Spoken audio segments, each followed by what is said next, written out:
Something fascinating is happening in the world right now that most people are failing to understand or even acknowledge. While news outlets and social media are filled with voices asking where all the good men have gone, millions of men are in their homes, perfectly content, cooking a steak and enjoying the silence. There was a calculation made by society that men could not survive without the constant presence of a partner to guide their emotional lives.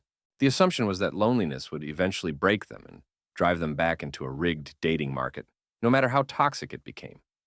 But that calculation was deeply flawed because it underestimated the power of true, unadulterated peace. For many men, the choice to be alone isn't a sign of defeat or a surrender to bitterness, but a strategic withdrawal from a game they can no longer win. They have discovered that solitude is not the same thing as loneliness, and in fact, they are polar opposites. Being alone is often much more fulfilling than being with someone who makes you feel completely invisible in your own home. Take a look at the modern landscape of relationships, and you will see a pattern of chronic criticism that has pushed men to their absolute breaking point. Imagine a man who has spent 20 years being told that every single thing he does is fundamentally wrong or insufficient. He loads the dishwasher the wrong way, he breathes too loud during a movie, his hobbies are a waste of time, and his career is never successful enough for the neighbors to notice.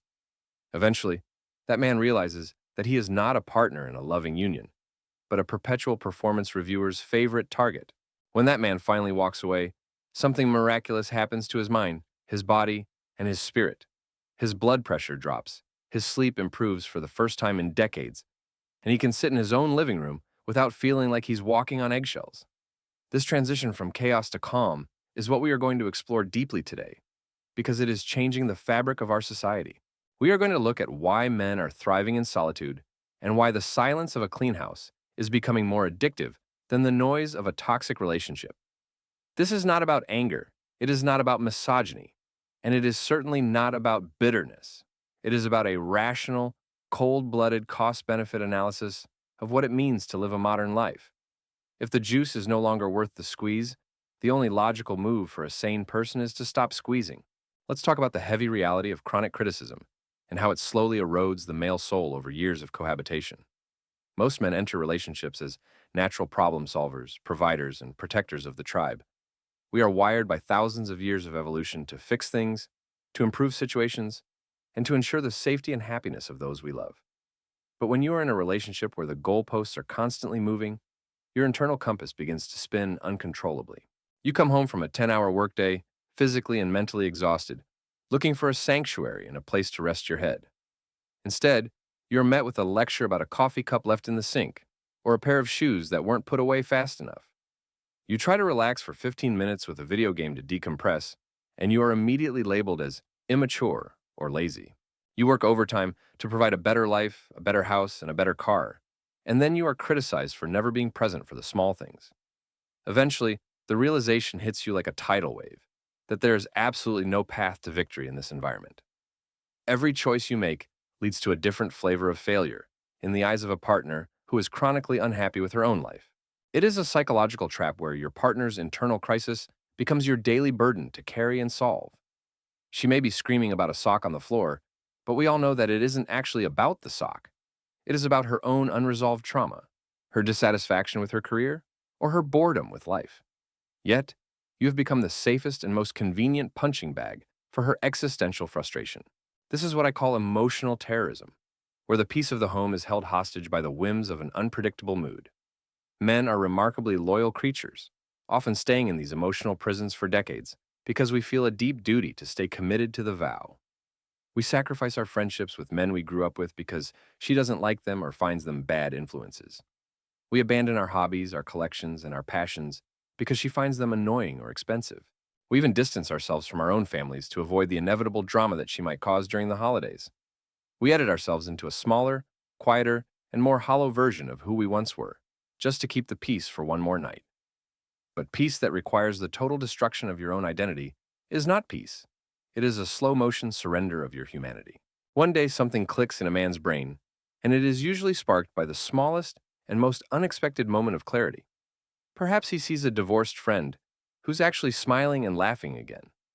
Or he realizes he hasn't felt true joy in his own home for 5 years.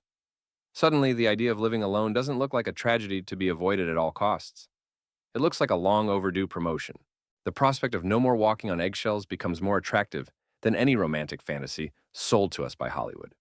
When a man finally chooses solitude over suffering, the physical transformation is often the first thing people notice. I have seen clients whose hair grew back, whose skin cleared up, and who looked 10 years younger within 6 months of leaving. This isn't a coincidence, and it isn't magic. It is the medical result of the total removal of chronic stress and cortisol from the system. Living in a state of constant evaluation and judgment is literally killing men, affecting their hearts, their brains, and their longevity. When you remove the source of that constant stress, the body finally has the resources it needs to heal its internal wounds. Then, there's the financial reality that nobody wants to discuss in polite society or on the evening news. Single men accumulate wealth at a staggering rate because they finally have total, undisputed control over their own resources. They are no longer spending thousands of dollars on retail therapy to fix a partner's temporary bad mood. They are no longer paying for expensive, stress-filled vacations that only end in arguments on the beach. They are no longer buying gifts as a way to apologize for imaginary offenses or to earn a few hours of quiet. Their money stays in their account, growing and building a foundation for a future they can actually enjoy. The creative resurgence that men experience in solitude is nothing short of remarkable to witness. All that mental energy that was previously used to manage a partner's emotional ecosystem is now free to be used for something great. Men start building things again. They start businesses, they write books, and they learn new languages. They pursue interests they were told were stupid or wasteful years ago, and they find that they are actually quite good at them. This is the birth of a new kind of freedom, where a man's value is determined by his own achievements, not by someone else's fluctuating approval. The silence of a home without criticism allows the mind to think clearly for the first time in an entire generation. You can eat cereal for dinner at 10 p.m. while standing over the sink, and there is nobody there to judge your lack of nutrition. You can leave the dishes for tomorrow morning and sleep peacefully, knowing nobody is going to wake you up to complain. These are not acts of laziness or regression. They are the fundamental building blocks of personal autonomy and self-respect. Women are noticing this massive withdrawal from the dating market, and they are genuinely confused and frightened by it. They are asking why men aren't approaching them in the gym, in the grocery store, or in the workplace. They wonder why the dating apps are filled with low-effort profiles and men who refuse to play the traditional roles. The truth is that men have finally done the math, and the numbers simply do not add up anymore. In the past, men needed marriage for social standing, for regular intimacy, and for a sense of belonging in the community. But in 2025, the monopoly on those needs has been broken by technology, by new communities, and by a massive shift in social values. An average man can now build a fulfilling life with deep friendships, professional success, and personal peace without a partner. The cost of admission for a modern relationship, which often includes the loss of your assets and your sanity, is simply too high. We are seeing a revolution of the average man who has decided that he is no longer going to play a rigged game. He is not angry at women. He is not a hater of the opposite sex. He is just completely and utterly done. He has realized through painful experience that bad companionship is infinitely worse than no companionship at all. Social media has exacerbated this issue by creating a culture of unattainable, curated, and fake standards.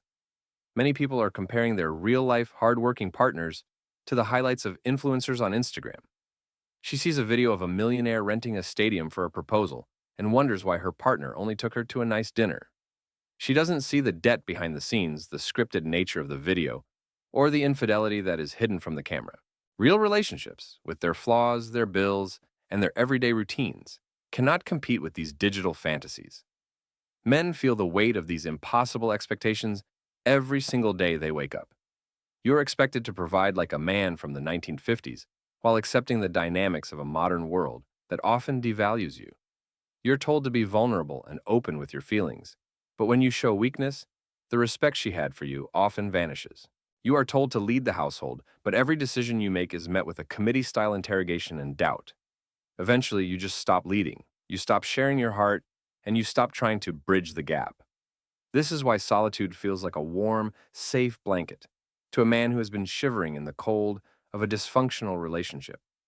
When you are alone, the only standards you have to meet are the ones you set for yourself in the mirror. If you want to spend your entire Saturday at the gym and your Sunday playing video games in your underwear, there is nobody there to call you a child. Your time is your own, and that is the most valuable and non-renewable currency a human being possesses. Many women believe that the threat of being alone would be enough to keep men in line and compliant. They thought that biological urges and the need for touch would always override the desire for self-respect and dignity. They were wrong because they underestimated how much a healthy man values his mental clarity and his internal peace.